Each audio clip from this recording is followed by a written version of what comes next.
नमस्कार, मी शरद सावंत, वास्तुशास्त्र कन्सल्टंट आणि motivational trainer. आज आपण पितृदोषाची लक्षणं काय आहेत आणि 5 प्रकारचं ऋण कोणाचं आपल्यावरती असतं ते कसं फेडायला पाहिजे या गोष्टी पाहणार आहोत। ग्रहांच्या बाबतीमध्ये पितृदोष कसा पाहतात? जेव्हा आपण काही जण ज्योतिषांकडे जातो त्यावेळेला पत्रिका पाहिल्यानंतर तो आपल्याला सांगत असतो की वडिलांचं सुख नाही आहे किंवा वडिलांची संपत्ती तुला मिळणार नाही आहे, अशा प्रकारे तो आपल्याला सांगतो। त्याचं कारण असं की सूर्य ज्या स्थानामध्ये असतो ते स्थान बिघडलेलं असतं। सूर्यास्त स्थान बघितल्यानंतर वडिलांचा सपोर्ट मिळणार आहे की नाही, वडिलांची पटणार आहे की नाही, वडिलांची संपत्ती मिळणार आहे की नाही हे कळतं। काही वेळेला सांगतात की आईचं सुख नाही आहे किंवा आईकडून जे प्रेम हवं आहे ज्या गोष्टी मिळणार नाही आहे किंवा आईकडून खूप चांगला सपोर्टही मिळेल, हे स्थान चंद्राचं स्थान कुठे आहे त्याच्यावरनं ठरवलं जातं। त्यामुळे ही जी 12 ग्रह असतात त्यामध्ये ह्या सगळ्या गोष्टी समजतात तज्ज्ञ ज्योतिषी असेल तर, आणि चंद्रावरनं आईचं स्थान, आईकडून मिळणारं सुख हे ठरवलं जातं। पुढे आहे भाऊ आणि बहीण, भावाकडून सुख मिळेल का किंवा भावाचं सहकार्य मिळेल का, बहिणीचं सहकार्य मिळेल का। काही ठिकाणी बघा खूप चांगले संबंध असतात आणि एकत्र लोक राहतात, एकत्र येतात, वेगवेगळे कार्यक्रम एकत्र येऊन करतात, भाऊ बहीण सर्वजण मिळून, भावंड। पण काही ठिकाणी अजिबात तोंडच बघत नाहीत, कधी एकमेकांच्या भेटीगाठीच नसतात कधी। याचं कारण मंगळाचं स्थान आहे। मंगळ या ग्रहावरनं भाऊ बहिणींचं पटणार आहे का नाही, भावाभावांचं पटणार आहे का नाही हे या मंगळ या स्थानावरनं कळत असतं। आणि सगळ्यात महत्त्वाचं म्हणजे पत्नी कशी मिळणार आहे हे शुक्राच्या स्थानावरनं कळतं। तिच्याकडून लाभ होणार आहे की त्रास होणार आहे, कटकटी मिळणार आहे की प्रेम मिळणार आहे, हे शुक्राचं स्थान ठरवत असतं। आणि मग त्याच्यावरनं ते सांगतात की तुम्हाला थोडंसं ॲडजस्टमेंट करावं लागेल, सांभाळून घ्यावं लागेल, किंवा लग्नानंतर विवाह जे सुख आहे, सौख्य आहे ते मिळणार नाही किंवा खूप चांगली पत्नी मिळेल, हे सगळं स्थान शुक्रावरनं ठरवत असतं। तर अशा प्रकारचे अनेक ग्रहांवरनं आपले रिलेशन्स कसे असणार आहेत हे ठरलं जातं। असं का ठरतं? याचं कारण पूर्वजन्मामध्ये आपण केलेली कर्म, काय कर्म केलेले आहेत ते ज्योतिषाच्या पत्रिकेवरनं कळत असतं आपल्याला। पण अभ्यास खूप लागतो त्याला, ऑनलाईन कोर्स करून नाही कळणार हे सगळं, भरपूर सखोल अभ्यास करायला पाहिजे, त्यावेळेला आपल्याला त्या विषयाच्या खोलामध्ये जाता येतं। अनेक लोकांना पितृदोष असतो हे सुद्धा पत्रिका बघून काही ज्योतिषी सांगतात। गुरु, शनी आणि राहू जेव्हा पीडित झालेला असतो त्यावेळेला पितृदोष लागतो किंवा त्यांच्या स्थितीवरनं तुम्हाला पितृदोष आहे असं ज्योतिषी सांगतात। माझ्याकडे जेव्हा लोक येतात तेव्हा मी पत्रिका बघत नाही, परंतु त्यांच्या हाताच्या एनर्जीवरनं आम्ही पितृदोष आहे किंवा नाही ते सांगतो।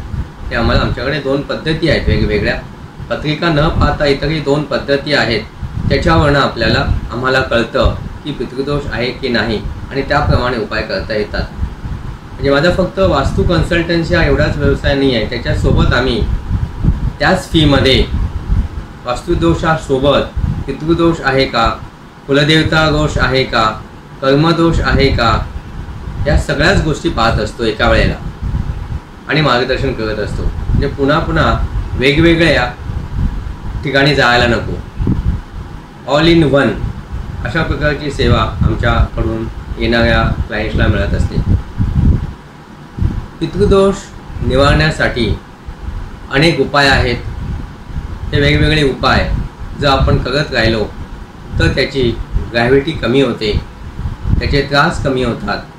त्यापैकी एक उपाय आहे ग्रहांची मंत्र साधना करणे, मंत्रांचा जप करणे। आपण श्रावण महिन्यामध्ये त्याची सुरुवात केलेली आहे, पुढे आपण करणार आहोत। कुणालाही कुठल्याही प्रकारचा दोष असेल, ग्रहांचा त्रास असेल तर त्या साधनेमुळे तो कमी होतो। आणि काही स्तोत्र आहेत त्या स्तोत्राच्या पठनामुळे सुद्धा आपल्या पितृदोष आपले कमी होतात। हे सगळं आपण सकाळी 6:30 ते 8:30 या सेशनमध्ये घेत असतो आणि त्यामुळे आपले जे अनेक दोष असतील, त्रास असतील ते त्याच्यामुळे कमी होणार आहेत। जे लोक सकाळी लवकर उठून 6:30 ते 8:30चं सेशन अटेंड करतात त्यांना त्याचा भरपूर फायदा होणार आहे। अगदी लाईफ बदलण्यासारखं खूप मोठे चमत्कार त्यांच्या जीवनामध्ये होणार आहेत, कारण अतिशय अभ्यास करून आणि शास्त्राच्या आधारावरती आपण हे सगळं साधना करून घेत आहोत। श्रावण महिन्यामध्ये पण आपण खूप चांगली साधना केली, भाद्रपद महिन्यामध्ये केली, आता पुढे आश्विन महिन्यामध्ये पण आहे। वेगवेगळ्या साधना त्या देवतांच्या आणि पितरांच्या आपण करत आहोत। आपल्यावरती 5 प्रकारचे ऋण असतात। पहिला आहे मातृऋण, दुसरा आहे पितृऋण, तिसरा आहे मनुष्य ऋण, चौथा आहे देवऋण आणि 5वा आहे ऋषी ऋण। या 5 जणांचे ऋण आपल्यावरती आहेत। ते जर ऋण आपण जर फेडले नाहीत तर मग आपल्याला पितृदोष लागतो। पितृदोष लागण्याची कारणं काय आहेत? अशी वेगवेगळी कारणं आहेत। पितृदोष जो आलेला आहे आपल्या घराण्यामध्ये तो कुठल्या कारणामुळे आलेला आहे नक्की सांगता येत नसलं तर ही कारणं आपल्याला माहीत असतील तर पुढे येणार नाही, पुढे हा त्रास होणार नाही आपल्याला, यासाठी काळजी मात्र निश्चितपणे घेता येईल।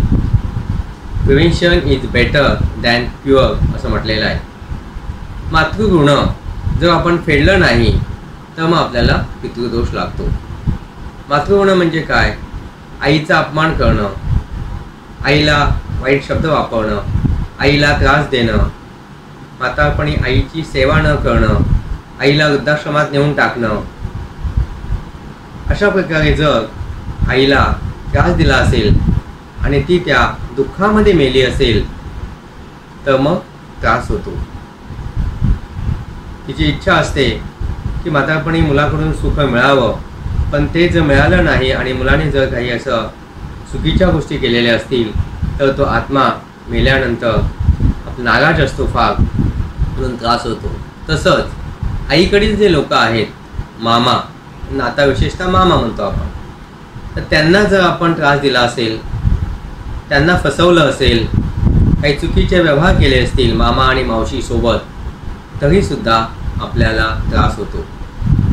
त्यामुळे मातृगुणामध्ये आई आणि आईच्या घरचे माणसं म्हणजे मामा आणि मावशी आपल्या दृष्टिकोनातून त्यांच्याशी जर काही चुकीचे व्यवहार, मग ते आर्थिक व्यवहार असतील, जमिनीचे व्यवहार असतील किंवा उद्योगधंद्यामधले व्यवहार असतील तर चुकीचे झालेले असतील तर आपल्याला त्रास होतो।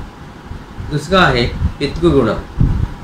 पितृऋणामध्ये म्हणजे वडिलांना दिलेला त्रास, वडिलांची सेवा नाही केली, त्यांना पैसा अडका नाही दिला, त्यांची व्यवस्था चांगली केली नाही आणि खूप दुःखामध्ये त्यांचा मृत्यू आला असेल, त्यांना वृद्धाश्रमामध्ये नेऊन टाकलं असेल किंवा कुठल्याही प्रकारे त्यांना छळ केलेला असेल त्यांचा, तर सुद्धा आपल्याला पितृऋणातून मुक्त न होता त्याचा त्रास आपल्याला सहन करावा लागतो। तसेच वडिलांच्या कडची नाती म्हणजे काका, चुलते, एखादा मुलगा मोठा झाला, एखादी सत्ता मिळाली तर चुलत्यांना फसवतो, काकांना फसवतो किंवा चुलत्याच्या मुलांना फसवतो आणि जमिनी आपल्या नावावर करून घेतो, घर आपल्या नावावर करून घेतो। चुलत्यांची मुलं अज्ञानी असतील, अशिक्षित असतील तर त्यांना फसवून सगळं हडप करतो। अशा प्रकारचं जर काही कृत्य केलेलं असेल तरीसुद्धा आपल्याला त्रास होतो। म्हणून कोणालाही आपल्या सानिध्यात येणाऱ्या व्यक्तींना फसवायचं नाही, ही काळजी आपण घेतली पाहिजे। प्रामाणिकपणा आपल्या जीवनामध्ये असला पाहिजे। आता जर आपण आपल्या सत्तेच्या जीवावरती लोकांना फसवलं तर मग ते दुःख पुढल्या जन्मामध्ये आपल्याला भोगावं लागतं, हे कळलं पाहिजे। जर आपण असं काही केलेलं असेल तर आता पितृदोष लागला आहे, त्रास चालू झालेले आहेत, तर ह्या पितरांची काळजी घेतली पाहिजे। आई आणि वडील यांच्या नात्यांमध्ये सगळ्यांना व्यवस्थित सांभाळ केला पाहिजे। पालनपोषण केलं पाहिजे, तर मग आपली दुःख कमी होतात. पितृभक्ती हा मनुष्य धर्म आहे, परंतु आजची नवीन पिढी हे करत नाही असं आपल्याला दिसतं. मातृभक्ती आणि पितृभक्ती या दोन्ही गोष्टी आज नवीन पिढीकडून होत नाही आहेत. म्हणून नवीन पिढीमधली मुलं शिकलेली असून सुद्धा दुःखी आहेत.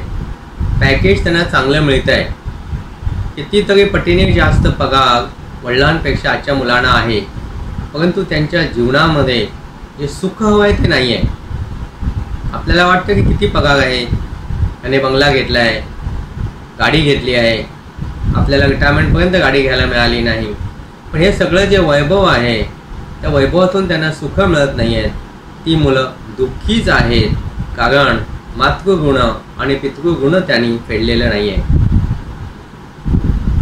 माता आणि पिता दोघेही जण दुःखी आहेत, त्यांची काळजी घेत नाहीत, त्यांच्याकडे पाहत नाहीत, त्यांना आवश्यक गोष्टी ज्या द्यायला हव्यात त्या देत नाहीत, आणि म्हणून भरपूर पगार असून सुद्धा आर्थिक अडचणी नवीन पिढीकडे आहेत. कितीतरी पटीने जास्त पगार आहे त्यांना, अगदी 12 लाखाचं पॅकेज, 15 लाखाचं पॅकेज. पूर्वी लाख म्हटलं तरी खूप मोठं वाटायचं, 1 लाख म्हणजे सुद्धा खूप मोठं वाटायचं, कारण पगार जेवढे छोटे होते तरी माणसं सुखी होती. चाळीमध्ये वाहणारी माणसं सुद्धा सुखी होती 10x10च्या रूममध्ये. पण आज 2 BHK आणि 3 BHK मध्ये राहणारी जोडपी सुखी नाही आहेत. प्रचंड आर्थिक अडचणी आहेत. सारखं मेडिकल ट्रीटमेंट होते आहे, पण त्या मेडिकलच्या पॉलिसी घेतल्यामुळे लक्षात येत नाही, पण सतत पैसा जातोय. मुलं होत नाही आहेत, ही संख्या खूपच वाढली आहे, पण ह्या मुलांना पुढची वंश वाढत नाही आहे. ही एक अडचण आजच्या पिढीमध्ये आहे. काहींना जर त्या वेगवेगळे उपाय करून मुलं झाली वैद्यकीय ट्रीटमेंटमुळे, या नवीन ज्या ट्रीटमेंट्स आलेल्या आहेत त्यांनी, तर मूल अपंग होण्याची शक्यता असते. बघाच काही ठिकाणी तुम्हाला आढळलं असेल, मुलं बहिरी आहेत, ऐकूच येत नाही आहे. काही मुलं मेंटली रिटायर्ड आहेत, म्हणजे मंदबुद्धीची मुलं जन्माला आलेली आहेत. काही मंदबुद्धीची जास्त मुलं जन्माला आलेली हल्ली दिसतात. काही हातापायाने अपंग आहेत, म्हणजे वेगवेगळे, काही मुलांना तर दिसत नाही, लहानपणापासून दिसतच नाही आहे. असे वेगवेगळे अपंगत्व असलेली मुलं जन्माला येत आहेत, कारण त्यांना दुःख भोगायचं असतं, कारण ते मातृ आणि पितृगुणातून मुक्त झालेले नसतात. काहींचं मुलं झालेली आहेत, परंतु मोठी झाल्यावर त्या मुलांना व्यसनं लागलेले आहेत, किंवा वाईट गेममध्ये मुलं अडकलेली आहेत, त्याच्यातून बाहेरच येत नाही आहेत तरुण मुलं, किंवा वाईट व्यसनं मुलांना लागलेली आजच्या पिढीमध्ये दिसत आहेत. त्यामुळे पालक साधारणपणे मध्यम वयाचे झालेले असतात आणि दुःखी असतात, कारण मुलं ऐकत नाहीत आणि व्यसनामध्ये अडकलेली आहेत, किंवा काही मुलं गेममध्ये अडकलेले आहेत, ज्या आता वेगवेगळे मोबाईलमध्ये आलेले आहेत त्याच्यामध्ये, आणि त्यामुळे मुलांचं जीवन अतिशय वाईट अवस्थेमध्ये आहेत. काही घरांमध्ये मुलं मोठी झाली आहेत, पण अजून लग्नच होत नाही आहेत. असं आपल्याला दिसतं की वय 35 झालं, 40 झालं तरी लग्न होत नाही आहेत, मुलींची पण आणि मुलांची पण. लग्न न होण्याच्या अडचणी पुष्कळ आहेत, आणि लग्न झालंच तर पटत नाही आणि भांडणं होऊन विभक्त लगेचच होतात. काही ठिकाणी मुलं होत नाही, म्हणजे त्यांना चांगली दोघंही जण चांगल्या प्रोफेशनमध्ये असून उच्च शिक्षित आहेत, भरपूर पगार आहेत, पण संसारिक सुख आहे का? त्यांच्या जीवनामध्ये संसारिक सुख नाही आहे. जे गरीब कुटुंबामध्ये आहे, जे प्रेमाने राहतात, जे काही असेल ते खाऊन राहतात, पण यांच्याकडे अजिबात सुख नाही आहे, कारण पितृगुण आणि मातृगुण त्यांनी फेडलेलं नाही, ते चुकीचं वागलेले आहेत, आणि म्हणून ते दुःख त्यांना भोगावं लागतं आहे. हे दुःख आपल्या जीवनामध्ये येऊ नये म्हणून आजच्या पिढीला, आजच्या आपल्या मुलांना आपण शिकवायला हवं की ह्या गुणातून कसं मुक्त व्हायचं. हे संस्कार आपण लहानपणापासून करायला हवेत. हे संस्कार करण्यामध्ये आईवडील कमी पडतात, वेळ नाही, लक्ष नाही, स्वतः अभ्यास करत नाहीत, विषय समजून घेत नाहीत, आणि स्वतःला जर माहीत नसेल तर मुलांना काय सांगणार. आज आपण सकाळी जे विधी केले ते आईवडिलांनीच केले नाही तर मुलांना कसे कळणार. आई वडीलच जर रात्री 12-1 वाजेपर्यंत टी व्ही बघत राहतील तर सकाळी उठू शकत नाही. सकाळी उठले नाहीत तर विधी होत नाहीत, मुलांनाही सवय लागते झोपून गाण्याची.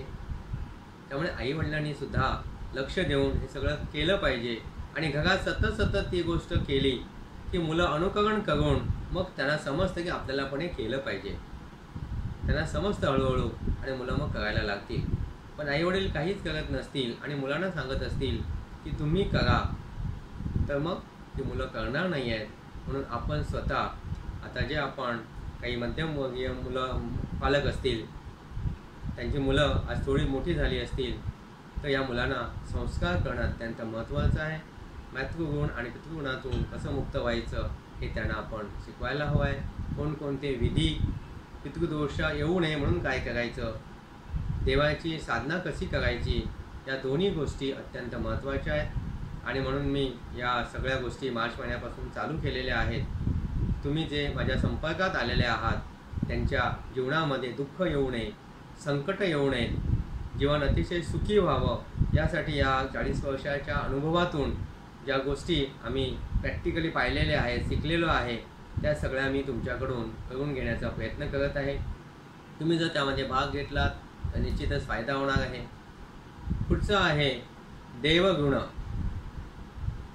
देवाचं गुणसुद्धा आपल्यावरती असतं. मग देवाचं गुण म्हणजे काय, तर आईवडिलांनंतर हे देव सगळ्यात मोठे असतात, महत्त्वाचे असतात. पृथ्वी चालवत आहेत, हे सर्व चालवत आहेत सृष्टी, आणि म्हणून त्यांच्याविषयी कृतज्ञता आपल्याला व्यक्त केली पाहिजे. म्हणून शंकर, विष्णू, दुर्गा माता आणि कुलदेवता या 4 देवांची साधना करणं अत्यंत महत्त्वाचं असतं. आणि म्हणून ही साधना आपण दुर्गा सप्तशतीच्या माध्यमातून, शंकराची साधना आपण केली, प्रदोष अनेक वेळेला आपण केले. ही सगळी साधना तुम्हाला कदाचित हे कळत नसेल, पण मी हे सगळं करून घेतोय तुमच्याकडून. देवगुणातून कसं मुक्त व्हायचं हे सगळं मी करून घेतोय तुमच्याकडून. मातृ आणि पितृगुणातून हे मी नाही करून घेऊ शकणार, हे तुम्हाला सांगतो फक्त. ते तुम्हालाच करायचं आहे. आई वडिलांची सेवा, मी काही तुमच्या घरी येणार नाही सेवा करायला. पण देवगुणातून कसं मुक्त व्हायचं, ऋषीगुणातून कसं मुक्त व्हायचं, मनुष्यगुणातून कसं व्हायचं, हे प्रॅक्टिकल आपण इथे करत आहोत. त्यामुळे ज्या ज्या काही मी साधना घेतल्या आहेत त्या सर्व शास्त्रीय आहेत. आणि यापुढे माझा सगळा प्रोजेक्ट चालूच राहणार आहे. तुम्ही स्वतः यामध्ये राहावं, इतरांनासुद्धा आणावं, जेणेकरून आपले नातेवाईक, आपले जवळचे लोकंसुद्धा सुखी होतील, याची काळजी तुम्ही घ्या. त्यांना पण जॉईन करा, सांगा त्यांना समजावून प्रेमाने. कुठेतरी अंधश्रद्धेमध्ये अडकू नका. विज्ञानाच्या आधारावर शास्त्रीय अभ्यासातून ज्या साधना दिलेल्या आहेत त्या तुम्ही सर्वजण जर केलात, इतरांनासुद्धा त्याच्यामध्ये सहभागी केलात, तर 100% जीवन आपलं सुखी आणि समृद्ध होईल. म्हणून दुर्गामातेची साधना, नवचंडी यज्ञ आपण केले. तुम्ही कुठल्याही विचारून बघा, नवचंडी यज्ञ करायला किती वेळ लागतो, किती खर्च होतो तो. आपण काही पैसे खर्च न करता तुमच्याकडून करून घेतलं आहे. त्या सगळ्या ज्या सेवा आणि साधना आहेत, संकीर्तन आहे, याच्यामुळे आपले कष्ट कमी होतात, दुःख कमी होतं, आर्थिक परिस्थिती चांगली सुधारते, कुटुंबामध्ये चांगले संबंध निर्माण होतात, आपुलकी वाढते, प्रेम वाढतं. याच्याही मी सगळ्या प्रार्थना तुमच्याकडून मराठीतून करून घेते, तुम्हाला कळाव्यात म्हणून. संस्कृतमध्येच जर केलं असतं तर तुम्हाला कळलं नसतं आपण काय बोलतो आहोत ते. म्हणून मी बऱ्याचशा प्रार्थना या मराठीमध्ये म्हणून घेत आहे की जेणेकरून तुम्हाला कळेल की आपल्याला काय करायला हवं आहे नेमकं.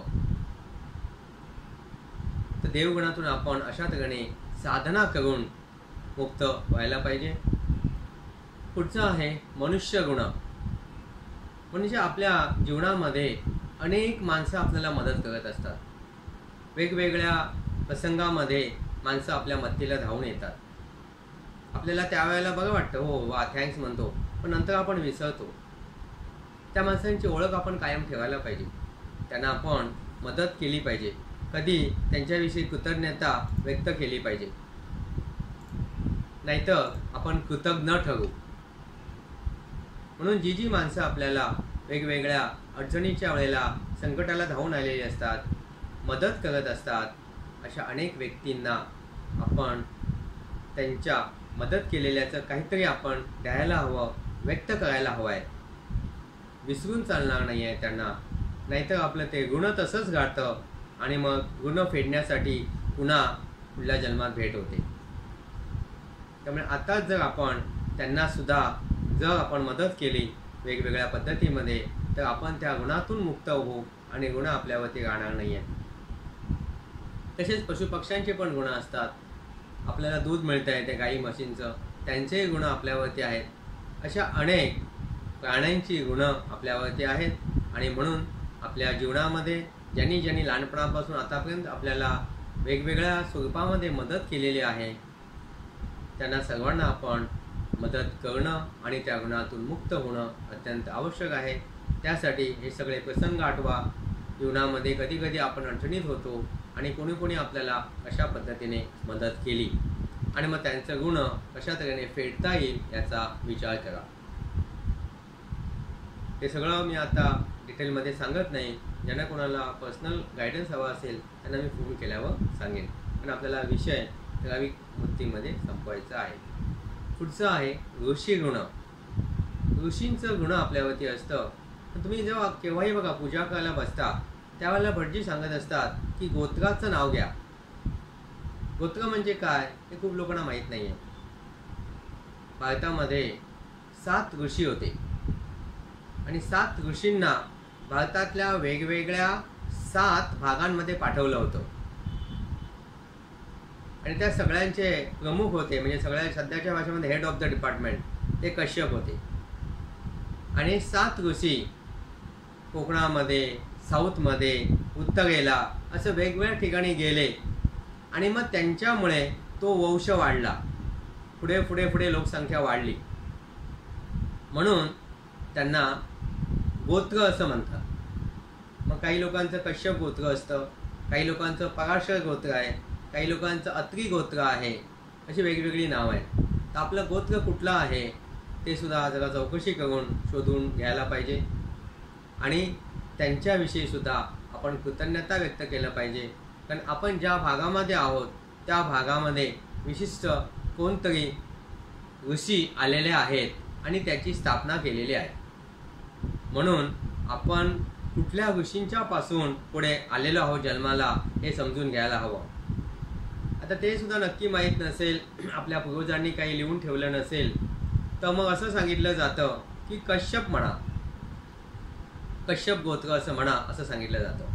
कश्यप कारण ते मुख्य होते सगळ्यांचे, म्हणून माहीत नाही असं म्हणण्यापेक्षा कश्यप नाव आपण जर घेतलं तरी चालेल. आता जर आपल्या पूर्वजांनी या गोष्टीने लक्ष दिलं नाही अज्ञानामुळे, तर मग कदाचित शोधणं कठीण होईल. आपण जर त्याच गावामध्ये पिढ्यानपिढ्या राहत असू तर ते मिळू शकतं, पण ज्यांनी गावं बदललेली आहेत म्हणजे आपल्या पूर्वजांनी नोकरीच्या निमित्ताने, त्यांना ते मिळणं थोडं कठीण होतं. कारण जन्माला आले वेगळ्या ठिकाणी आणि नोकरीच्या निमित्ताने कुठेतरी गेले तिथे स्थायिक झाले, त्यामुळे त्यांना गोत्र मिळत नाही. कारण पूर्वज त्यांचे दुसरीकडे कुठेतरीच राहत आहे. पण त्या काळामध्ये नोकरीच्या निमित्ताने कुठे पण भारतामध्ये लोक गेलेले होते, तिथे स्थायिक झाले. पण त्यामुळे ज्यांना माहीत नाही गोत्र त्यांनी कश्यप हे गोत्र वापरलं तरी चालतं. मी सांगितले तुम्हाला की कुलदेवता माहीत नसेल तर मी शोधून देतो. लॉकडाऊन संपल्यानंतर तुम्ही मला प्रत्यक्ष भेटावं लागेल, ऑनलाईन नाही सांगता येणार. पती पत्नींनी आला तर जास्त चांगलंच आहे. तर मग मी तुम्हाला कुलदेवता कोण आहे तुमची ती शोधून देईन. कुलधर्म कुलाचा कसा करायचा हे सुद्धा मी सांगतो. तुम्हीच करायचं आहे, मी करून पैसे घेणार नाही आहे त्याचे, तो तुमचं तुम्हालाच करायला शिकवणार आहे. मी सगळ्या गोष्टी शिकवतो क्लायंट्सला करायला. माझ्याकडे पैसे द्या मी करतो असं नाही सांगत. तुमचं तुम्हीच करायचं आहे. तुम्हाला समाधान वाटेल, आनंद वाटेल. या गोष्टी आपण प्रत्यक्ष भेटू त्यावेळेला तुम्हाला त्या सगळ्या समजून सांगता येईल. काहींच्या घरामध्ये बघा मंगल कार्य होतच नाही कधी. लग्नाच्या वेळेला एखादी पूजा घातली असेल, पुन्हा आता 25 वर्ष लग्नाला झाली तरी पूजा कधी झालीच नाही. विचार करतात काही कुटुंबामध्ये अडचणी आल्यामुळे की सत्यनारायण करूया, होम करूया, वास्तुशांती करूया, पण काही ना काहीतरी अशा अडचणी येतात की ते होतच नाही मंगल कार्य. खूप लोकांना हा अनुभव आलेला असेल. मंगल कार्य होत नाही, चांगलं काम होत नाही आहे, पूजा घालूच देत नाही आहे. आतासुद्धा मी शिकवलं तुम्हाला की सत्यनारायण पूजा आपण प्रत्येक महिन्याला कशी करायची, काहीच खर्च नाही, अवघ्या 15 रुपयामध्ये पूजा करता येते. तरीही काही लोकांनी केलेली नाही आहे, वेगवेगळ्या अडचणी सांगून. याचं कारण त्या घरामध्ये असलेला पितृदोष आहे. ऋषींचं जे ऋण आहे त्या ऋणातून आपण मुक्त झालेलो नाही आहोत. ते ऋण म्हणून मी आता हे 15 दिवस तुम्हाला पितरांच्या दोषातून कसं मुक्त व्हायचं हे प्रॅक्टिकल करून घेतो आहे. तर ज्या घरामध्ये मंगल कार्य होत नाही त्या घरांना या पितरांचा शाप आहे, त्या शापातून मुक्त होणं आवश्यक आहे. कारण आपल्या घरामध्ये सतत 3 वर्षांनी वास्तुशांती व्हायला हवी. प्रत्येक महिन्याला सत्यनारायण पूजा व्हायला हवी. अगदीच महिन्याला शक्य नसेल तर वर्षातून एकदा तरी सत्यनारायण पूजा व्हायला हवी आहे. वेगवेगळी साधना मी शिकवलेली आहे ती व्हायला हवी आहे. गुरुचरित्राचं वाचन व्हायला हवं आहे. दुर्गा सप्तशती व्हायला हवी आहे दर दिवशी. या सगळ्या साधना मी शिकवतोय, मला फक्त करा असं सांगत नाही आहे, स्वतः मी करून घेतोय तुमच्याकडून. त्यामुळे तुमच्या जीवनामध्ये खूप फायदा होईल. तर या सगळ्या शापातून मुक्त होण्यासाठी आपल्याला हे करणं आवश्यक आहे. यांच्या घरामध्ये या सगळ्या गोष्टी होत नाही आहेत, त्यांनी खूप विचार केला पाहिजे की त्या कशा करता येतील याचा विचार करा. अडचणी सांगू नका, अडचणींची यादी खूप मोठी आहे. अडचणी येत आहेत त्याचं कारण काहीतरी दोष आहे म्हणून येत आहेत. त्या अडचणींवर कशी मात करायची ते शिका. अडचणींचा पाढा वाटण्यापेक्षा आपल्याला मार्ग कसा काढता येईल हे बघा. एखादी रजा घेतलीत, त्यासाठी सुट्टी घेतलीत पूजा करण्यासाठी, तर काय फुकट जाणार नाही आहे. लोकांची लग्न लावायला पुष्कळ रजा घेतात, लोकांच्या बर्थडेला जायला सुट्ट्या घेतात, मग स्वतःच्या घरी पूजा करायला रजा नाही घेत आहेत. लोक पाहिजे तसं वाटतं लग्नाला, पण देऊ नको कामं आपल्याला, एक दिवस रजा घ्या, जे शक्य आहे ते हाफ डे घ्या, पण नाही वेळ नाही आम्हाला. त्याचं कारण हे सगळे शाप आहेत पितरांचे, ते आपल्याला चांगल्या गोष्टी करू देत नाही आहेत. तर आपण ह्या जबरदस्तीने केल्या पाहिजेत जर आपल्याला सुख हवं असेल तर. अजूनही काही शाप लागतात. याचं कारण काही लोकांना काही सत्ता मिळाली हातामध्ये कुठल्या तरी मार्गाने, तर गरीब लोकांना त्रास देतात.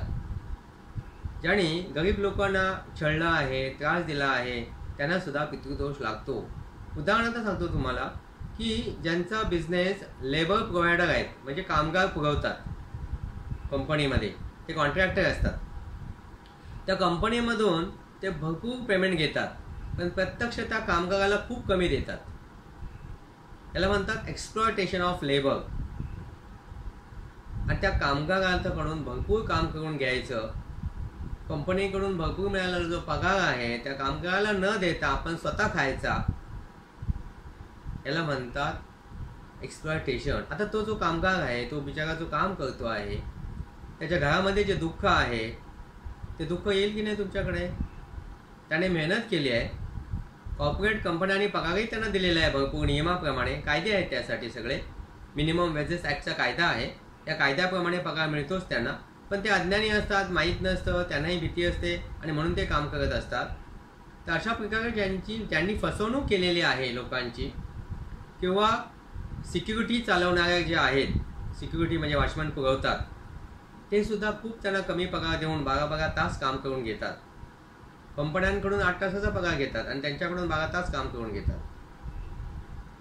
असे जे लोक आहेत की जे दुसऱ्यांकडून भरपूर काम करून घेऊन त्यांना कमी पगार देत आहेत, अशा लोकांना या सगळ्यांचा शाप लागतो, त्रास होतो. आणि मग त्या घरामध्ये कधीकधी या जन्मातच दुःख चालू होतं. काही लोकांना पुढच्या जन्मात भोगावं लागतं. काही लोकांना तुम्ही पाहिलं असेल, असे काही जे श्रीमंत झालेले लोक आहेत, दुसऱ्यांना फसवून जे श्रीमंत झालेले आहेत, ज्यांनी दुसऱ्यांची संपत्ती हडप केलेली आहे, म्हणजे सत्तेच्या जीवावरती जमिनी हडप करणे, त्यांच्या सह्या घेणं आणि जमिनी आपल्या नावावर करून घेणं, घरं आपल्या नावावर करून घेणं, त्यांना फसवणं, अशा प्रकारे जे काही हडप करतात त्यांना सुद्धा दोष लागतो, शाप लागतो त्या कुटुंबाचा. आणि मग हे सगळं वैभव असून सुद्धा ही माणसं दुःखी असतात. कारण जर नवीन तरुण मुलगा असेल हा, तर लग्न झालं तर वंश वाढत नाही आणि मग प्रचंड खर्च करत असतो. मूल होण्यासाठी, पण होत नाही, झालं तर अपंग होतं. अशी खूप उदाहरणं आज आपल्याला आजूबाजूला दिसतील तुम्हाला. घरामध्ये भांडणं, कटकट, पैसा आहे, संपत्ती आहे, जमीन आहे, अनेक ठिकाणी घरं घेऊन ठेवलेली आहेत, पण पटतच नाही आहे दोघांचं. तर काय उपयोग आहे त्या घरांचा? काय करायचं आहे पैसा? जर पती पत्नींमध्ये भांडणं असतील आणि मुलंच नसतील होत, किंवा मुलं झाली आणि ती बिघडलेली आहेत, व्यसनी झालेली आहेत, तर त्या प्रॉपर्टीचा उपयोगच काय? कारण त्या सर्वांना ज्यांना फसवलेलं आहे त्यांचे शाप लागलेले असतात. अशा घरांमध्ये काही वेळेला तुम्हाला असाध्य असे रोग, म्हणजे जे बरे होत नाहीत, कॅन्सरसारखे आजार झालेले पण दिसतात. असे जे काही आजार आहेत की जे आजार वर्षानुवर्ष त्यांना त्रास देत असतात, प्रचंड पैसा त्यासाठी खर्च होत असतो, दुःख त्या घरामध्ये सतत असतं. तर ही जी सर्व कुटुंब आहेत ते पितृदोष शापित कुटुंब आहेत. पितृदोष शापित परिवार असं म्हणतात. अशीच लोक त्या ठिकाणी नातेसंबंधाने एकत्र येतात की ज्यांनी अशा प्रकारचे दोष पूर्वजन्मात केलेले आहेत किंवा या जन्मात करत आहेत, आणि त्या घरामध्ये प्रचंड कोट्यावधीची संपत्ती असून सुद्धा सुख नाही आहे, समाधान नाही आहे, आनंद नाही आहे, चांगले रिलेशनशिप नाही आहेत. पैसा खूप आहे आणि मुलगा अपंग झाला किंवा मेंटली रिटायर्ड आहे, मेंदूच नाही आहे, त्याला चालत नाही आहे, तर काय उपयोग आहे का पैशाचा? त्याला सांभाळण्यामध्ये अख्खं आयुष्य संपून जातं ना. कितीतरी घरात मी पाहिले आहेत अशी उदाहरणं. काय सुख मिळणार त्या पती पत्नींना? मुलाची सेवा करण्यामध्ये सगळं आयुष्य जातं. मग असे कितीतरी आजार, असे कितीतरी त्रास ही लोक भोगत असतात, पण त्यांना कळत नाही की आपल्या कुठल्या कर्माचं हे फळ आहे. एक तुम्हाला गोष्ट माहिती आहे सावण बाळाची, खूप लोकांनी ती ऐकलेली आहे, अगदी लहानपणापासून आपण ऐकलेली आहे की दशरथ राजा शिकारीची त्याला आवड होती आणि म्हणून तो जंगलामध्ये होता. सावण बाळ पाणी आणायला गेला, आईवडिलांना घेऊन जात होता, तो तीर्थयात गेला, तेव्हा त्याला बाण लागला चुकून. सावण बाळ मेल्यानंतर त्याच्या आईवडिलांनी शाप दिला की तुला सुद्धा पुत्र वियोग होईल. त्यांना पितृयोग झाला, मग त्यांनी तो शाप दिला, मला जे दुःख झालं माझा मुलगा गेलेल्याचं ते तुला सुद्धा दुःख होईल. आणि मग पुढे दशरथाला त्याच्याजवळ त्याची मुलं नव्हती, जेव्हा रामचंद्र आणि हे बाहेर गेले आणि मग त्याचा मृत्यू झाला, पितृवियोगाने दुःख झाला. कारण त्यांनी जे दुःख दिलं होतं तेच दुःख आपल्याकडे येतं, हे लक्षात ठेवा. आपण दुसऱ्यांना जी दुःख दिलेली आहेत तीच दुःख येतात. आपण जे पेगलं आहे तेच उगवतो. आपण जे झाड लावणार तीच फळं येणार आहेत. म्हणून आपण जर दुसऱ्यांचं शोषण केलं असेल, गरिबांना फसवलं असेल, तर आपल्या जीवनामध्ये दुःख येणार. दुसऱ्याचं आपण काही चोरलं असेल तर आपलंही चोरलं जाणार. मग पैसे असेल, व्यक्ती असेल किंवा लाईफ पार्टनर कोणी चोरला असेल ऑफिसमध्ये, तर पुढच्या जन्मात त्याच्या जीवनामध्ये पण तीच घटना घडते कशाच प्रकारची. अशा प्रकारची खूप गोष्टी तुम्ही ऐकल्या असतील, असं होतं. म्हणून माझ्याकडून दुसऱ्याला दुःख होणार नाही, दुसऱ्याला त्रास होणार नाही याची काळजी आपण घ्यायला हवी आहे. कारण आपण जेवढी वर्ष किंवा जेवढे महिने जो त्रास आपण दुसऱ्याला देऊ, तोच त्रास आपल्याला तेवढीच वर्ष किंवा तेवढेच महिने भोगावा लागतो. हा नियम आहे निसर्गाचा, चुकत नाही. कारण आपण जेव्हा जन्माला आलो तेव्हा अगदी सध्याच्या भाषेत सांगायचं तर CCTV आपल्या डोक्यावर लावलेला आहे.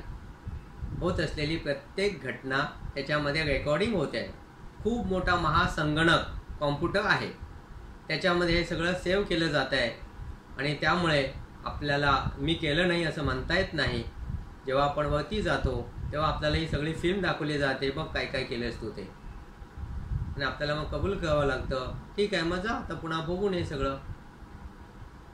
म्हणून प्रत्येक गोष्ट करताना विचार करून आणि समजून केली पाहिजे. उद्या आपण पुढचं काय काय लक्षणं असतात पितृदोषाची ते आपण पाहूया. आपल्याला हा विचार आवडला असेल तर हा व्हिडिओ आपण लाईक करा, शेअर करा आणि शोध मनशांतीचा हे चॅनल सबस्क्राईब करा.